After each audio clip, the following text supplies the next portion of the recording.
नमस्कार मित्रांनो, स्वागत आहे आमच्या यूट्यूब चॅनलवर।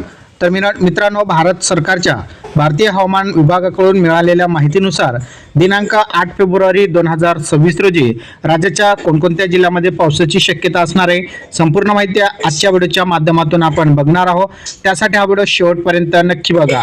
मित्रांनो, पालघर, ठाणे, मुंबई, रायगड, रत्नागिरी, सिंधुदुर्ग, धुळे, नंदुरबार, जळगाव, नाशिकचा डोंगराळ भाग, अहिल्यानगर, पुणेचा डोंगराळ भाग, कोल्हापूरचा डोंगराळ भाग, साताराचा डोंगराळ भाग, सांगली, सोलापूर, छत्रपती संभाजीनगर, जालना, परभणी, बीड, हिंगोली, नांदेड, लातूर, धाराशिव, अकोला, अमरावती, भंडारा, बुलढाणा, चंद्रपूर, गडचिरोली, गोंदिया, नागपूर, वर्धा, वाशिम आणि यवतमाळ हे महाराष्ट्रातील 36 जिल्हे आहेत। आणि या 36 जिल्ह्यामध्ये कोणत्याही ठिकाणी तुम्हाला 8 फेब्रुवारी रोजी या ठिकाणी पावसाची शक्यता नसणार आहे। संपूर्ण जे हवामान आहे कोरडे राहणार आहे।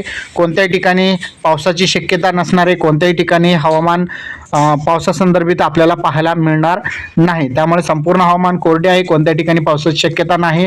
त्यामुळे नागरिकांनी कोणतीही काळजी करण्याची आवश्यकता नाही।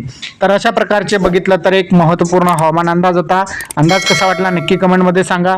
चॅनलवर नवीन असाल चॅनलला सबस्क्राईब करा। धन्यवाद।